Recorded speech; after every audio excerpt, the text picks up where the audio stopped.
Hello, hello, hello, friends. How are you? Happy Tuesday evening, happy yay day, whatever day you're catching me. So if you are joining me live, say hello to me in that conversation box down below. And if you are catching me the second time around on that recycled video, let me know that you're doing that too so I can say hello to you there. Let's adjust this camera just a little bit. So tonight we're talking about witches. Today is day 2 of the little event that we're having, talking about witches this week. Do you have a beverage? Grab yourself a beverage. Let's talk about witches. This is day 2 of the witching hour, and I'm Angela, your host. I am a coach in Cleveland, Ohio. I'm also a witch. I like going live, talking about creativity, imagination, energy, ways to live a green, imaginative, creative life where you're living in alignment with your values, because it feels good to live in alignment with your values. It feels real good. And tonight, we're diving further into this witchy topic. So if this is the first night of the event you're catching me, 1, you can catch night 1 on the replay on my profile. And 2, welcome, right? Welcome to everyone. Welcome, whether this is night 2 or night 1 for you. And tonight we are discussing what it is that witches worship. Do witches worship things, right? What do they worship? Do they worship gods? Do they worship goddesses? Is it one god? Is it multiple gods or goddesses? Is it nature? Is it source, right? This is a question that I got a lot this past weekend, right? I made a post on my profile and I said, hey, what do you want to know about witches? Because so many of us have been told all sorts of stories about witches. So what is it that we want to know? What is it that we've kind of had a burning desire to ask, right? So one of the questions was, what do you believe in? What do they believe in? What do witches believe in, right? So that's what we're talking about tonight. But first, I want to talk about this idea of a good versus bad, or dark versus light, or black versus white magic, right? There's lots of different ways that it comes up in our society, but it does keep coming up in our society. So I want to dive into that tonight too. So we have 2 sort of hot, juicy topics that we're going to talk about tonight. We're going to dive in, we're going to dissect them a little bit. So again, if you're jumping on live, say hello to me so I can say hello to you. And if you are a replay viewer or you're catching this the second time around, drop a recycled symbol or let me know that you're catching it the second time around in that conversation box down below. And by all means, if you're catching this and you want to let your friends know that we are here having this conversation, bring them along with you so that they can learn about these topics also. I would love that very, very much. So let's have a conversation, shall we? Let's chat. So the first thing I want to talk about this evening is this idea of good versus bad, or light versus dark, or black versus white magic. So a lot of people have asked me if there's a difference between good or bad witches, right? And I think in popular culture, if we think back to the Wizard of Oz, this is one of the most common times, right, that we can think of where we see this, right? We have the good witch and we have the bad witch, and we have Dorothy, right? We have Dorothy trying to figure out if everyone's a good witch or a bad witch, or if you're just a Dorothy, right? But so it's one of those times when we learn as younger people that, whoa, there are good witches and there are bad witches, right? We also have this belief in our culture, right, that that if magic exists, that if we're willing to put ourselves out there and believe that magic exists, then there might be light magic and there might be dark magic. And how do we know the difference? And if we're going to step into that realm, how do we make sure that we're not doing one of those things, right? Usually it's that we want to make sure that we don't step into dark magic, right? Like how do we know? How do we be careful of that? How do we protect ourselves? Those kind of things.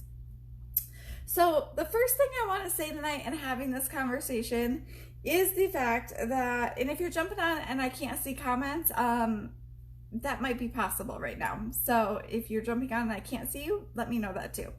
And I'll come back and catch you on the replay. But so the first thing I want to say on this topic is that witches are people. Witches are people, right? And that means that there can be witches who don't have the best of intentions, but the majority of people have good intentions. The majority of people have good intentions, and the majority of witches have good intentions. And last night we talked a little about this. Last night when we introduced this idea of witches, I talked a little bit about the threefold rule, right? Where witches, it's sort of a karmic belief, where witches believe that what they put out, they get back, which means that the most witches, right, who are practicing magic believe that what they do, whether it's spells, whether it's energy work, whatever it is in life that they're doing, right, that they believe in having a positive, good intention, because they believe that what they do, they're going to attract back to themselves, right, energetically. And so you want good energy coming back to you. You want to be putting good energy out because you want good stuff to be coming back to you, right? Just kind of like the golden rule also.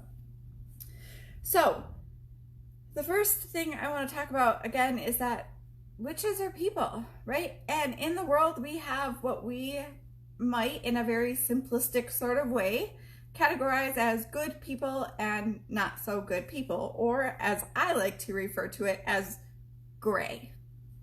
I think it's a lot easier to talk about people in terms of gray. Most people are gray. That's the fact. People make mistakes. People do things, but most people in their heart are good people. Most people in their soul are good people.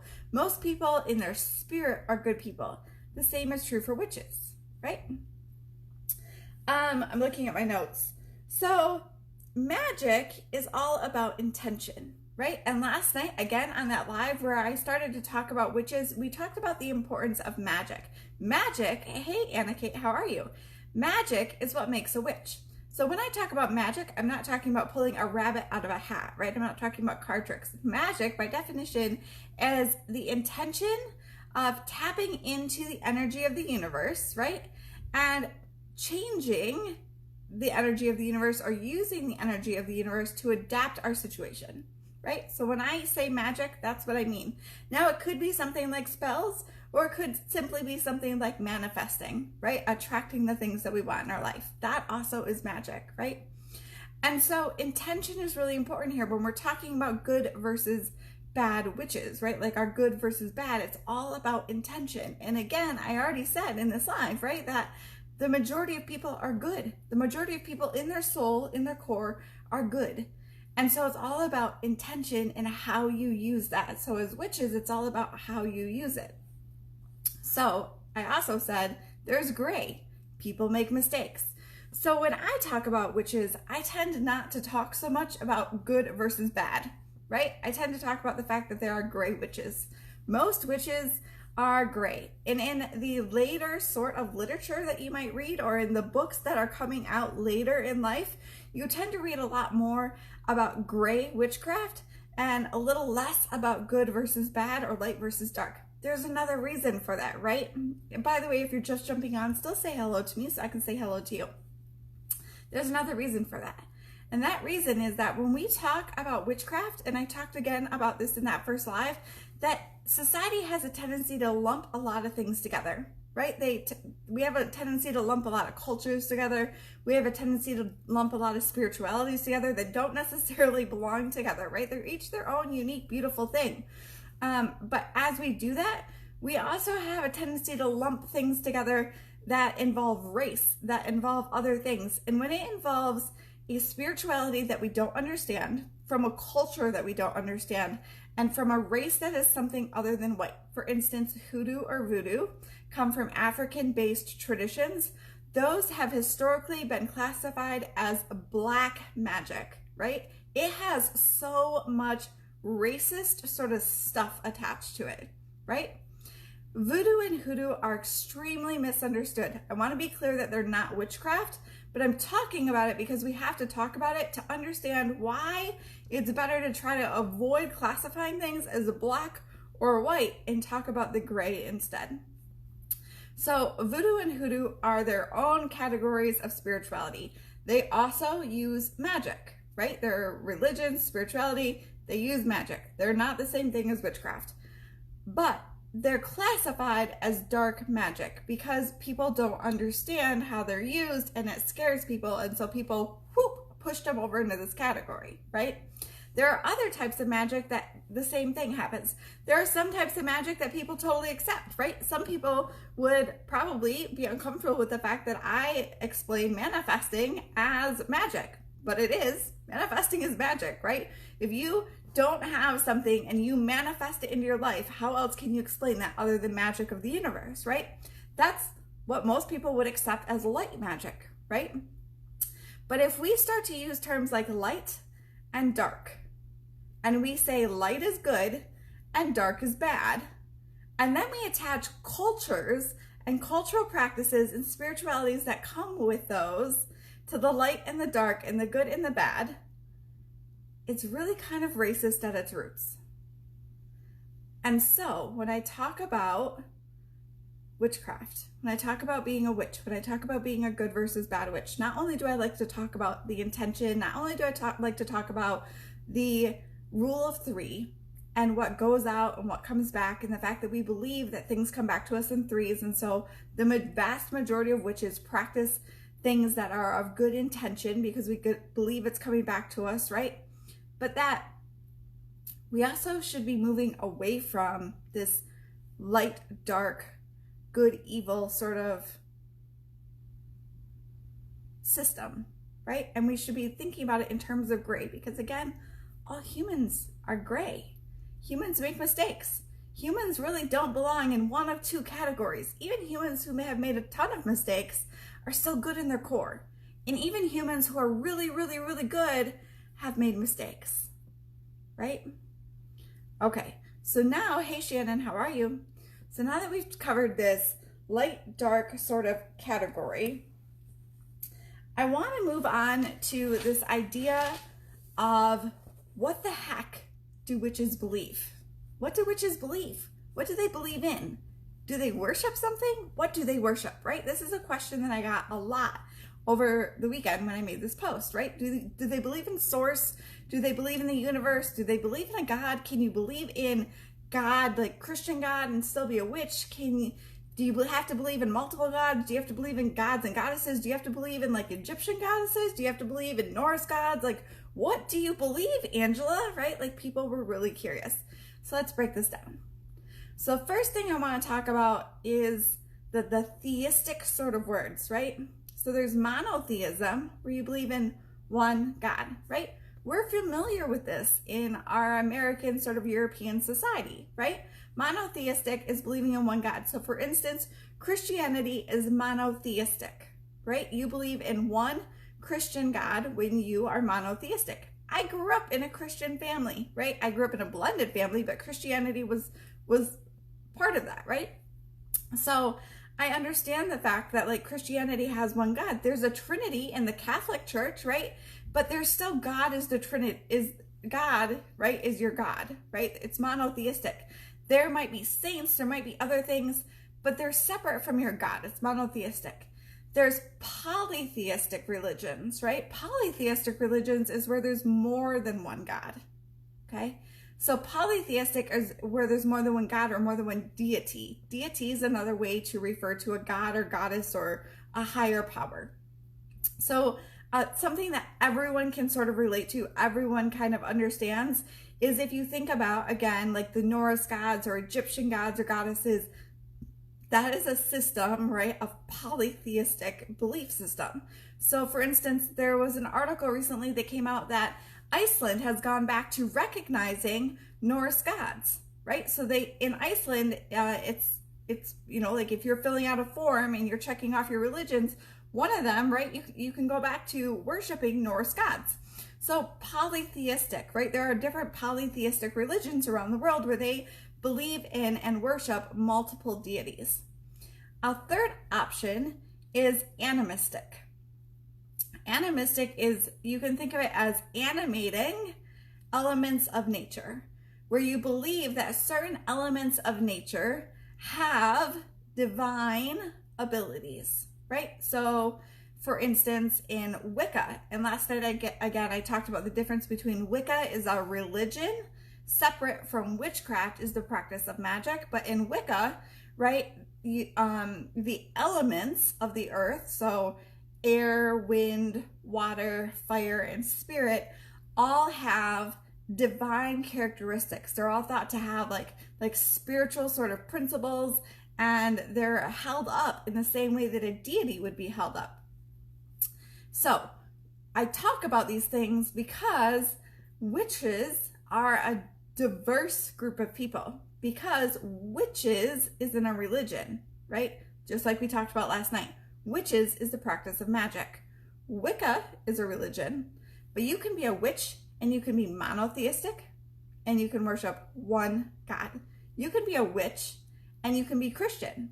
There are Christian witches. There are Christians who worship the Christian God and practice magic. You could be a witch and worship the God, right? Same God, capital G, but be Jewish, right?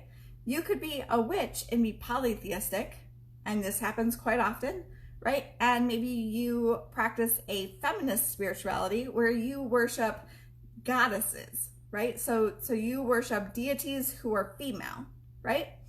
There are people who practice witchcraft and have a spirituality where they, again, maybe for them it's paganism, right? And last night we talked about the fact that paganism is a larger term that kind of covers a lot of different earth-based traditions. But in that case, maybe you refer to the grandfather, right? A lot of Native American traditions refer to grandfather and grandmother, or grandfather, or source, or the universe. Some of them refer to God because of the way that Christianity has come into Native American tradition, right? But so you see lots of different things coming in, right? A lot of witches also are spiritual as opposed to being religious. So you may find that you have a witch who, instead of belonging to one tradition, like for instance the church, right? You may find that you have a witch who has a spiritual tradition where that person has a belief system, right? Has all the pieces of a belief system, but where they've grocery shopped and found what works for them, right? Which is just as powerful, just as important, but where they've pieced it together, right? Where they've taken bits and pieces of different gods and goddesses that work for them and have an important role in their life, and where they've taken bits and pieces of Wicca, right? And maybe they follow the 8 Sabbaths of Wicca, and maybe they were raised Christian, and so maybe they practice some of those Christian holidays. Hey, Julie, how are you? So maybe they're blending lots of different things together, right? So I started out the beginning of this live saying that witches are people, right? Witches are gray. There's not necessarily good or bad.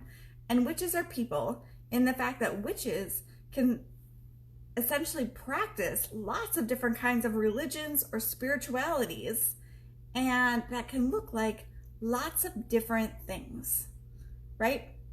Witches don't all have the same belief. Just like Christianity, right? Christians don't all have the same belief. If you think about the breadth of the Christian faith, right? My mom, for instance, right, now goes to a very Orthodox Catholic church, right? My grandma went to a more modern Catholic church when she was younger. In between there, they both were spiritual, right? They've kind of ebbed and flowed out of what they were doing, right? A couple of my friends, right, are Christian Reformed. I had a really good friend in high school who was Southern Baptist. So there are so many different forms of Christianity. And that's just Christianity, right? So take that and then expand it, because witches, right, is different. Like it's a practice of just magic. So you can believe whatever you want to believe and still also practice magic. Magic is really, again, just about tweaking, right? Playing with, not as a toy, with intention, manipulating the energy of the universe to change your circumstances, to create what you want in your circumstances. Yes, Julie, different denominations have different beliefs too, exactly. So, to answer the question, right, what do witches believe in? You have to ask the witch. You have to ask the witch. Every witch believes in her own thing, or his own thing. That also brings up a good point. So there's this idea out there. I don't even know where it got created, honestly, somewhere along the line, that witches are female and that we have to call men who are witches something else. Wizards or sorceresses or something else, right? Sorcerers. Witches are witches or witches are witches. It doesn't matter what your gender is. It's a witch. All right. I hope you found this live helpful. If you did, let me know in that conversation box down below so that I can, know how to build content in the future so we can have a conversation. And yes, exactly, Shannon. The beauty of witchcraft is that you can really make it your own. Exactly. Tomorrow, we are talking about different kinds of witches, which is really an interesting topic because it's exactly what Shannon just talked about. The fact that you can make it your own. Alchemy really is a big part of witchcraft, right? Working with herbs, working with candles, working with crystals, working with nature, right? All those things play into being a witch in witchcraft. And so tomorrow we're talking about how people sort of get drawn to one of those things and how people, when you listen to your soul, when you tune in, when you follow your intuition, you find yourself kind of drawn more to one area than another. Some people love being in the kitchen and being a kitchen witch. Some people love being outside and in nature and being a forest witch. Some people love being by the seaside and being a sea witch. Some people love working with the moon and being a moon witch. Some people love working with crystals and being a crystal witch. Tomorrow we're going to talk about all the different kinds of witches and all the different little ways that you can specialize and work with things. We're going to deep dive into the different kinds of witches. Then on Thursday, we're going to have Karina come on from Incantations, and we're going to talk about tools. She's going to talk about crystals. We're going to talk about some other kinds of tools that you can use. We're going to talk about some of the witchy tools and answer some of the questions that people have about some of the witchy tools. And on Friday, we're going to have a Paranormal Friday. We're going to talk about some of those paranormal questions that you all had. Some of you had questions about Ouija boards. Some of you are afraid of Ouija boards. Some of you were raised to be afraid of Ouija boards. Some of you had experiences with ghosts, etc. growing up, and you asked me some questions about those things. And as someone who can channel ghosts, as someone who started having experience with ghosts when she was like 5 years old, I may do something which I do not usually do on my profile. And on Friday, we're gonna have a very special, intimate sort of live where I talk to you about those things. I share some of my experiences. I give you some tips on how to navigate those waters. So with that, I'm gonna pop off of here. If you popped on late, you are here in perfect timing. It's always perfect timing. Go back and catch the replay. And if you're catching the recycled video, I'm so glad you caught this. I hope that you leave comments so that we can have conversation, and I will catch you all again tomorrow. Hugs and kisses, everybody. Bye.